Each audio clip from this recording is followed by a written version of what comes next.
चाचा मैं बाद में बताता हूं, कुछ अर्जेंट काम याद आ गया। देव शिवाय को मामूली आदमी समझता था, इसलिए वो अब अपने चाचा को इस मामले में इन्वॉल्व नहीं करना चाहता था।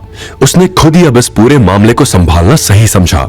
दिनेश भी बर्थडे पार्टी की तैयारी में बिजी था, इसलिए उसने देव के मैटर को इग्नोर कर दिया और कहा, ठीक है, अपना ख्याल रखना और अब कोई नया पंगा मत ले लेना।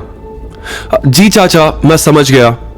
इतना कहकर देव कैबिन से बाहर आकर अपने मन में सोचने लगा, अब मैं चाचा से कोई मदद नहीं लूंगा, मुझे ही अब कोई दूसरा रास्ता निकालना पड़ेगा शिवाय को सबक सिखाने के लिए। अब क्या करेगा देव और किससे मांगेगा मदद? क्या वो शिवाय से अपना बदला ले पाएगा? क्या हंगामा होगा बर्थडे पार्टी के दिन? भाई, तेरे पास कॉन्ट्रैक्ट किलर का नंबर है क्या? देव ने पूछा। किसको उड़ाने की सोच रहा है?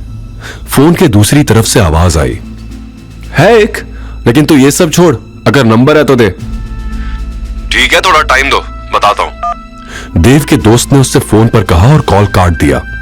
देव किसी भी तरह से शिवाय को खत्म करना चाहता था।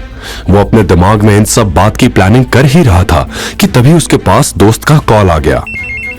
तूने जो काम बताया है उसके लिए हेडशॉट सही बंदा है, उसे कॉल कर ले, मैंने नंबर शेयर कर दिया है। हेडशॉट? उसका नाम सुनते ही देव फिर से निराश हो गया। उसने अपने दोस्त से कहा, तू सच में हेडशॉट को इतना बड़ा गुंडा मानता है? वो निकम्मा किसी काम का नहीं है, वो डरपोक कुछ नहीं कर सका। यह कहकर देव ने कॉल कट किया और एक बार फिर अपने कॉन्टैक्ट लिस्ट को स्क्रॉल करने लगा। 1 2 3 4 5। देव अब तक 5 लोगों से बात कर चुका था, लेकिन अफसोस कोई भी आदमी काम का नहीं निकला। इन 5 में कोई भी हेडशॉट से बड़े और खतरनाक माफिया को नहीं जानता था। देव को रह रहकर गुस्सा आ रहा था। वो इंडस ग्रुप से बाहर निकलकर अपनी गाड़ी में बैठा और स्टीयरिंग पर जोर जोर से हाथ पटकने लगा। स्टीयरिंग व्हील को उसने मुट्ठियों में ऐसे जकड़ लिया जैसे मानो वो उसके दुश्मन का गला हो।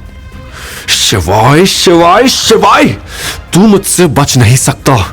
इस बार तुझे पाताल से भी खोज के लाना पड़े तो भी मैं लाऊंगा, लेकिन तुझे मैं नर्क की सैर करा कर ही दम लूंगा। देव दांत पीसते हुए शिवाय का नाम ऐसे ले रहा था मानो कोई नाग जहर उगल रहा हो। तभी अचानक उसके दिमाग में एक चेहरा कौंध गया। जोसेफ, मेरा दोस्त, भला मैं इसे कैसे भूल गया? उसकी आंखें चमक उठी जैसे अंधेरे में कोई रोशनी की किरण दिखी हो। हाँ, जोसेफ, उसे जरूर पता होगा।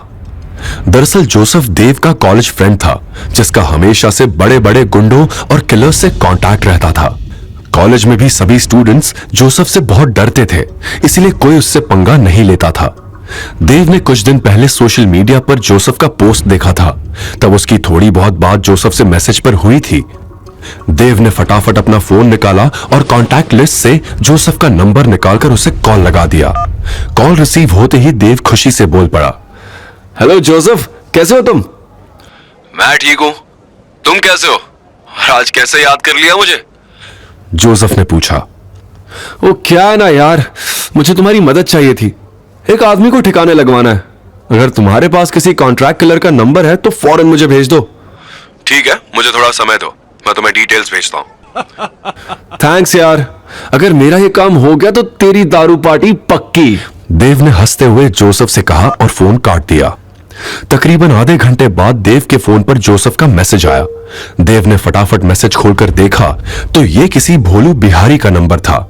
देव कुछ सोचता इससे पहले ही जोसेफ का कॉल भी आ गया।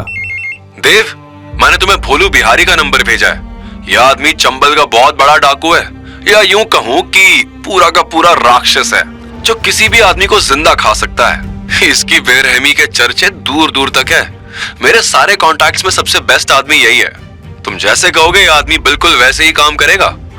जोसेफ ने देव को भोलू बिहारी की सारी खूबियां गिना दी।